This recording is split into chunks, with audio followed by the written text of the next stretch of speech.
आलसी धोबी का चतुर गधा। एक गांव में एक आलसी धोबी रहता था जिसका नाम रामू था। उसके पास एक गधा था जिसका नाम था बबलू। रामू अपने गधे का अच्छे से ख्याल नहीं रखता था और उसे बहुत कम खाना देता था। बेचारा बबलू भूखा और थकाहारा ही रहता था। रामू हर रोज गधे पर गंदे कपड़ों का ढेर लादकर नदी तक ले जाता था और वहां कपड़े धोता था। बबलू को रोज भारी कपड़ों का बोझ उठाना पड़ता था। एक दिन रामू को एक तरकीब सूझी कि क्यों न वह गधे के वजन को कम कर दे ताकि उसे खाना भी कम देना पड़े। उसने सोचा कि नदी के पास जाकर कपड़े धोने के बाद गधे को नदी में से एक छोटा रास्ता पार करवा देगा, जिससे कपड़ों का कुछ वजन कम हो जाएगा।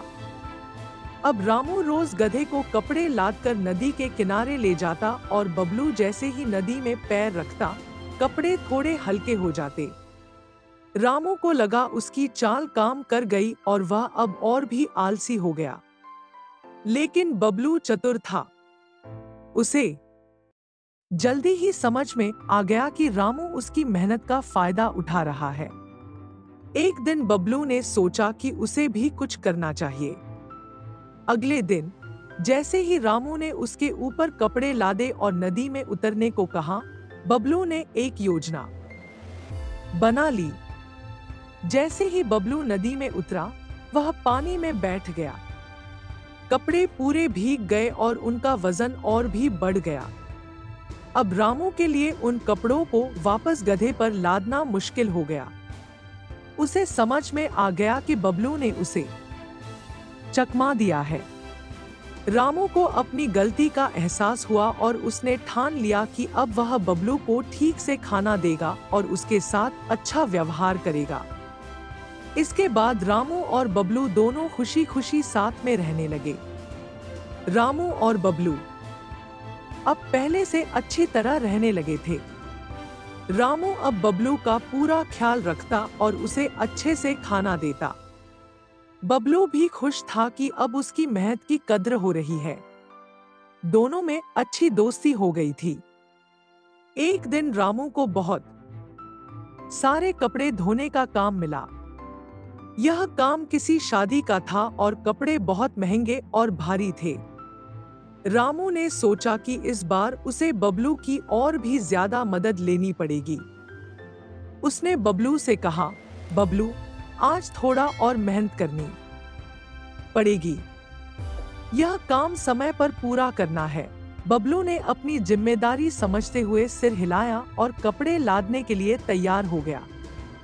रामू ने बबलू के ऊपर कपड़े लादे और वे दोनों नदी की ओर चल पड़े। इस बार रामू ने मेहनत से काम किया और कपड़े धोने के बाद उन्हें सुखाने के लिए पेड़ पर टांग दिया। शाम तक रामू और बबलू ने मिलकर सारा काम पूरा कर लिया। रामू बहुत खुश हुआ और उसने बबलू की पीठ थपथपाई। उसने सोचा कि आज बबलू ने मेरी बहुत मदद की है। घर लौटते वक्त रामू ने रास्ते में बबलू के लिए ताजे हरे चारे और पानी का इंतजाम किया। अब रामू और बबलू की दोस्ती गहरी होती चली गई। गांव के लोग भी उनकी यह अनोखी दोस्ती देखकर प्रेरित होने लगे। रामू ने सीखा कि ईमानदारी और मेहनत से काम करने से ही सफलता मिलती है, और बबलू ने सीखा कि सच्चे साथी का साथ जीवन को आसान और खुशहाल बना देता है। समय बीतता गया और रामू और बबलू की दोस्ती और मजबूत होती चली गई। अब वे एक दूसरे को अच्छी तरह समझने लगे थे। रामू ने अपने काम में मेहनत करना और बबलू का ख्याल रखना सीख लिया था। बबलू भी अब रामू के हर आदेश को खुशी खुशी मानता था। एक दिन गांव में मेला लगा। रामू ने सोचा कि क्यों न बबलू को भी मेले में घुमाया जाए और उसे कुछ आराम दिया जाए। वह बबलू को लेकर मेले में गया। वहां खाने पीने के स्टॉल, झूले और कई तरह के खेल लगे हुए थे। रामू ने बबलू के लिए ताजे हरे चारे का इंतजाम किया और खुद भी मेले का आनंद लेने लगा। मेले में एक आदमी ऊंट बेच रहा था। रामू के मन में आया कि अगर उसके पास ऊंट हो जाए तो वह और ज्यादा सामान एक साथ ढो सकेगा।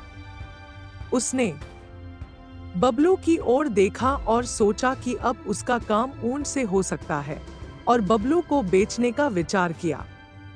लेकिन बबलू रामू की आंखों में यह ख्याल पड़ गया। वह थोड़ा उदास हो गया, लेकिन उसने मन ही मन सोचा कि रामू को डोट समझाना जरूरी है। जब रामू ऊंट वाले के पास पहुंचा तो बबलू ने धीरे से रामू के पास जाकर अपना सिर उसके कंधे पर रख दिया और प्यार से रेंकने लगा। रामू ने उसकी ओर देखा और उसे अपनी गलती का एहसास हुआ। उसे समझ में आया कि ऊंट शायद काम के लिए अच्छा हो सकता है, लेकिन बबलू उसकी सच्ची दोस्ती और वफादारी के साथ है, जो किसी ऊंट से नहीं मिल सकती। रामू ने ऊंट खरीदने का विचार छोड़ दिया और बबलू को गले लगा लिया। उसने कहा, बबलू, तुमसे बेहतर साथी मुझे कभी नहीं मिल सकता। मैं अब कभी तुम्हारा साथ नहीं छोड़ूंगा। रामू और बबलू फिर खुशी खुशी मेले से वापस लौट आए। इस घटना के बाद रामू ने ठान लिया कि चाहे कितनी भी मुश्किल क्यों न आए, वह बबलू का साथ कभी नहीं छोड़ेगा। बबलू ने भी अपने मालिक का भरोसा कभी नहीं तोड़ा और दोनों दोस्त एक दूसरे का सहारा बने रहे। कहानी से शिक्षा हमें कभी भी दूसरों का फायदा उठाने की कोशिश नहीं करनी चाहिए। सच्ची दोस्ती और वफादारी की कोई कीमत नहीं होती। हमें अपने साथी की कद्र करनी चाहिए और उसे कभी धोखा नहीं देना चाहिए। दोस्तों, आपको ये कहानी कैसी लगी कमेंट में हमें जरूर बताएं मुझे। आशा है कि आपको इस कहानी से बहुत सीख मिली होगी। तो चलिए मिलते हैं अगले वीडियो में, तब तक के लिए जय हिंद।